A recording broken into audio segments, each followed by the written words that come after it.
Hey, it's Les from the TV Dudes. One of the things I was looking forward to most at ATX Season 7 was the Futurama panel. But the highlight of my weekend was right afterwards, when I got to sit down with all the panelists in the Hulu lounge. We had a little bit of trouble with David Herman's microphone, but I hope you'll enjoy the conversation between myself, David Herman, David X. Cohen, Phil LaMarr, Maurice LaMarche, and Billy West, as we discuss everything from their favorite guest star to the nerdiest joke they made, their favorite one-off characters, and I awkwardly make Phil LaMarr sit through a story about where I was when I first saw Pulp Fiction.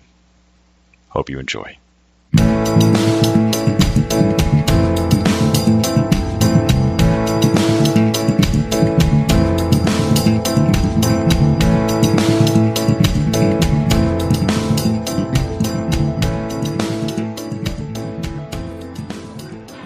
You'll never know what you'll catch. I thought this was those guys' equipment. Actually, sounds like a really honest 70s rock song. It's a cheap trick song. Well, hi, y'all. My name's Les. I co-host the TV Dudes podcast, which is a local television crit podcast. I was catching these guys up. I just got to watch y'all's panel, which was just a blast to watch. Now that you know that Maurice can do Bender, does that lower the cost of getting the show back on the air? I'm picturing, if we come back, a reverse bidding war where I ask which of them will do it for the least amount of money, and they have to keep undercutting each other. Yeah. It's just going to be Billy victorious. He'll just do all of it. No. I'm giving up grave robbing and stepping over dead bodies. Yeah. Truth of the matter is, I will not take a part that's already been played by another actor unless I know that actor is walking away from the part. But it was impressive at the table read we did today, Futurama table read, without John DiMaggio. Maurice filled in as Bender, as you're implying, and he had about 4 or 5 lines in the show. And the first one was okay, and they got a little better. And the last one was perfect, to the point that the audience kind of gasped when he said it. And we were like, oh my God, he got it. It took him 5 lines to warm up, but... Somewhere the ghost of Orson Welles was hovering over John saying, "He's coming for you too." He's coming for you too, DiMaggio. Yes, always. So one of the questions that got asked at the panel was about how you come up with and differentiate voices. I heard an interview with Frank Oz once where somebody mentioned how much they loved all his different voices, and he pointed out that, no, I do one voice with a bunch of different puppets on my arm. Do you ever find yourself coming back to a character like in Futurama and then realizing, oh, wait, that's so-and-so from a different cartoon or such and such? Do you ever find yourself a few years later having a hard time redelineating those voices? No, because someone on the internet would call you out for it. Yes. That's the exact same voice he did in the other episode. Look, here's a YouTube video showing the two things next to each other. We can't afford to make that kind of mistake. No. I just tell him I'm into recycling. What of it? I always thought that idea is very unfair to voiceover actors, because when you see your favorite actress on a movie, that's the same voice they used in their other movie. You made the same scowl. And their face was similar, too. Why doesn't Tom Cruise have a different voice when he's a lawyer? He always smiles the same. I'll just say that Lur and Morbro are very different voices. This is I'm trying to drive this home to the people for the past, 20 years, 15 years, and they are different. The crediting for the show always looks insane when I see it written out. Any one voice, and then there's just a million slashes after your names. Are there particular favorites that you got to do once that didn't come up as regular characters? Yeah. Oh wow! I love the porno dealing alien. The porno dealing. Yeah, do that. I love that Just character. a porno dealing alien. What do you want from me? I liked him, and we did get him back one more time. When did he get his reappearance? In the last episode or the radio episode? Or was it Radio Rama? I don't think he never came. I thought he came back. I can't remember. I think he did too, but I'm trying to remember what it was in. And the Chicago superhero in the last episode. Yeah, it's a great diamond, pal. She'll crap her pants. The jeweler who's got superpowers and he just crushes coal into diamonds. I wanted him to get his own show. I wanted him to get spun off. Wow. Who are you, Billy? I thought they should have an Enos show from Roswell that ends well. God, yes. Hey, Frog, did you ever get the feeling you was going out with girls because you're supposed to? What? And you, David? Oh my God, you had so many. Alcazar? No? Yeah. The one-eyed guy? What about the Worm King and when Fry had the worm in him? Oh yeah, Fry and Warnstrom. That was a good voice. My ancestors came over on the sandwich. Remember that one? The thing about Dave Herman, well, A, has no memory, B, has done such a huge number of the voices of the type you're talking about that it's becomes harder to pick them out. That's the hardest job in the world. Dave Herman had the hardest job in the world because I'm finding out today you're going to do astronaut number 1 and then you're going to do peanut number 2 and you'll never hear them or see them again.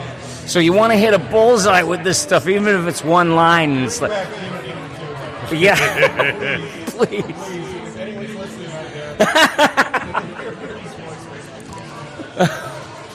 Yeah, I don't know. I think any character that I would want to come back, I'm like, oh, I loved when I did that, and I listen to it again. I'm like, oh wait, that wasn't me. That was Dave.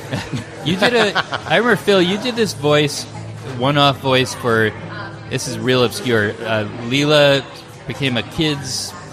The writer of a kids show, Leela. And there were like 4 weird kid-like aliens, and you were one of them. And it's a voice that I always was like, I'm going to create a new show, and you had like a real. one of these kind of. No, I don't remember that. well, it was really good. Strangely enough, that episode is up next in my Hulu queue for Futurama. Because Really?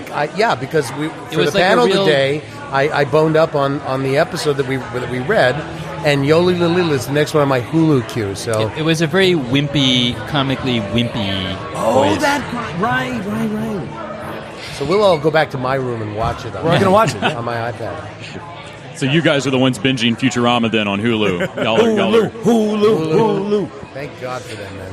With the amount of the TV movies and the comebacks and the radio play, is there more Futurama in the future, do you think? David? You know, for many years, people have asked me that question, and I always honestly said no, and I say that again, and I'm always wrong, which is good. So, there's nothing in the works right now, but So if you say no, it'll happen. It is in itself a mind-blowing Futurama paradox, isn't it? But, it's certainly a show that I think it can generate an infinite number of stories, and also works in a few formats. It could work as in games or audio podcasts or movies, I think. So we have more chances than most, I guess, to return. Never say never to Futurama. Yes, of course. Phil, I did not associate, for the longest time, it did not click for me that you were Marvin. Oh, from Pulp Fiction. How it never clicked. Having seen your photo, that I know that guy. When I first saw Pulp Fiction, that moment caught me off guard, and I laughed really loud in the theater. In high school, the entire front row in front of me. When you watched me get killed, you found that amusing? That was amusing to you? I was as surprised as anybody. But my high school English teacher was the woman in front of me in the row at the movie, and so my guffaw at your death, already awkward, resulted in a week of dirty side-eye looks from my English teacher. That's hilarious. Who just could not believe that I laughed. And I mean, it was a complete right.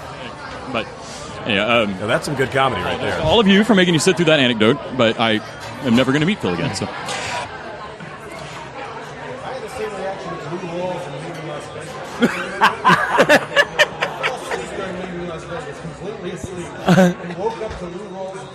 You're like, what?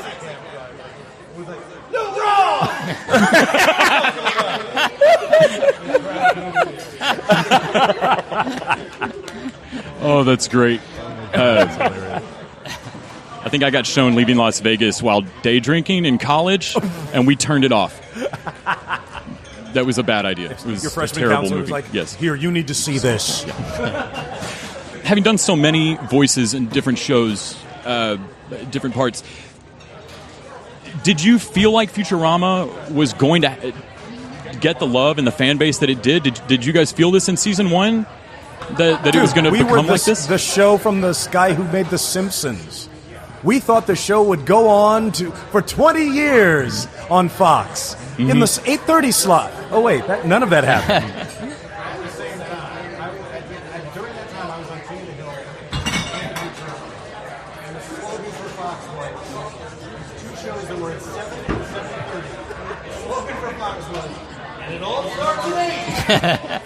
Yeah, the fun begins at 8.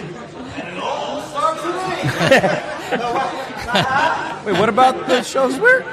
Right? Out of all the things that it predicted, and I love the Matthew jokes, I particularly love you pointing out that you showed the theorem.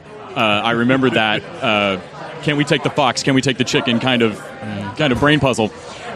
Have there been episodes or gags that you just thought, there's no way this is going to work, they won't let us put this on the air, I'm going to get shot down on this? I know you've mentioned some of the Matthew stuff that you pushed through. It was pretty self-policing as far as the nerdy stuff.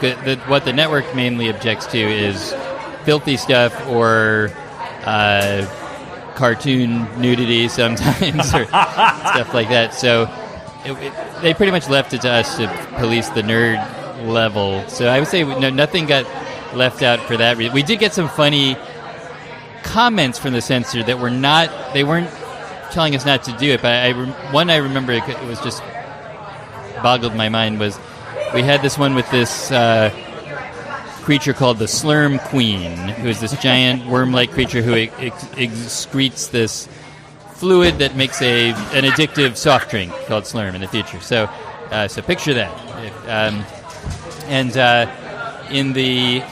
In the show, the crew discovers that, and they go, "This is disgusting. We're drinking something that comes from a worm's behind." And then the creature, played by the great Tress MacNeille, says something to the effect of, "Is it disgusting? Why? Honey comes from a bee's behind. Milk comes from a cow's behind." So that was the line. And then the censor gave a note and said, "Note, milk does not actually come from a cow's behind." Like, okay. Yeah, thanks. You got a logic note? So they were keeping their eye on the hardcore science like that, but... So was the suit... Oh, there you go. He was too good to live. Yeah! I love Slurm. That might be the best one-off character you ever did. I love it's those desperate bloodshot eyes when you realize that he doesn't want to be partying. That just killed it for me.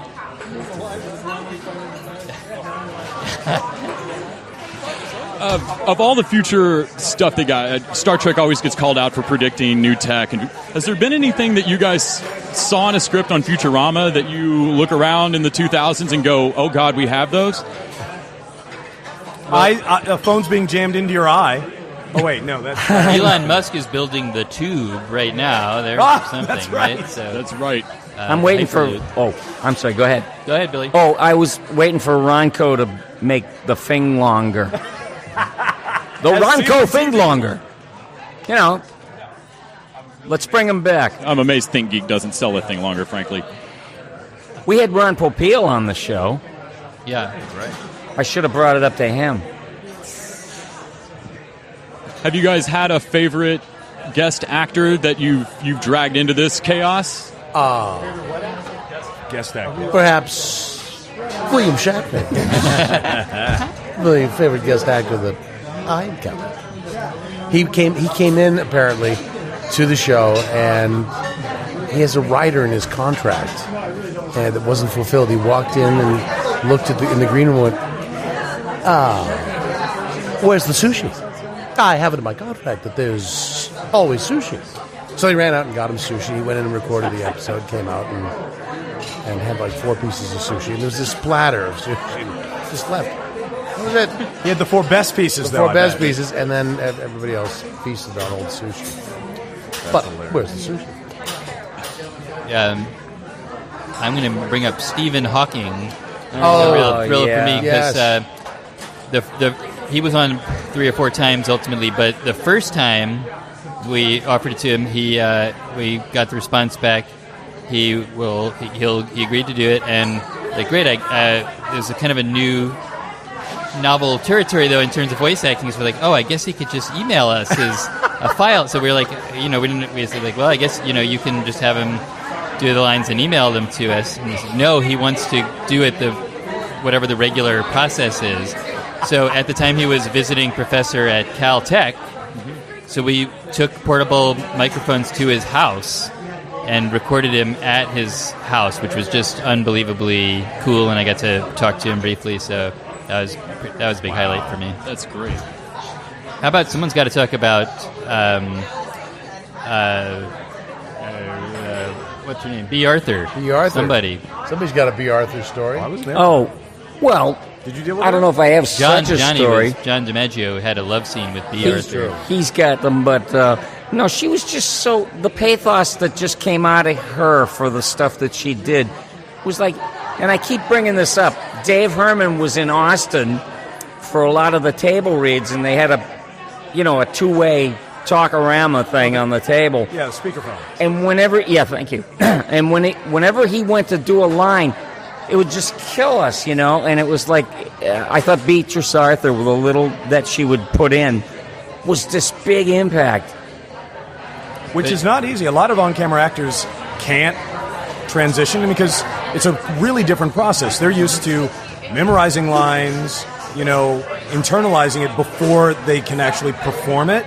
And you're asking people to just read this off a page, but make it come to life, right away. And a lot of people don't have that skill. So it's amazing when you have somebody who's great on camera and then can come in and do it on a mic as well. And she had to be robotic and angry, too. The awesome thing about B. Arthur also, though, was she was fairly elderly at the time, and honestly, it was clear she didn't have that much idea what the script was about. And she was playing the femputer, who was actually a fembot disguised as a femputer. So she had this line of dialogue that was long and complicated and just... It barely made any sense if you did understand. Do you have any idea what it's like being a femputer in a fembot's, manbot's world? But she's like, well, do I have to, And it's like, just you give it a try. We'll see what it is. And she then gave this heartbreaking performance. She put so much emotion into this gibberish that it's like, this is way better. And then she did this makeout scene with John DiMaggio, which is, again, I think he always cites as one of the highlights for him, and if he were here, would make his makeout noises for you, but they'll leave it to the imagination. That's great. Yeah, but the cast of Star Trek, in addition to Shatner, that was pretty good, all of them. Pam Anderson. Yeah, Pam Anderson. She was hilarious also. We had her on a couple times. Sitting vice president. Yes. And he was in office at the time, right? He was in office the first time he did it. I think it was helpful. Well, at the time, I think they thought, we're going to show that he has a sense of humor, exactly, humanize him. And so I think it only helped, but not enough. I think Kimmy Schmidt this season refers to the Al Gore rhythm that runs the internet. Oh, that's funny. And I about died. I love that he has such a sense of humor about himself and stuff. I can't thank you guys enough for the panel earlier and your time. I want to say thank you for taking Bella's question at the end. I got really afraid for a second that you guys weren't, that the panel was going to stop just before that girl got her question. She was sitting right next to me, and so I watched her ask her dad 3 times if they could go ask the question. That was all. I think our moderator Ben Blacker, I think, noticed that and smoothly got the extra question in there. It's just an absolutely wonderful panel, and I can't thank you enough for your time. We thank you for having us. We thank Hulu for bringing us to ATX and putting us on for streaming us again. So God bless. Fantastic. Thank you. Thank you.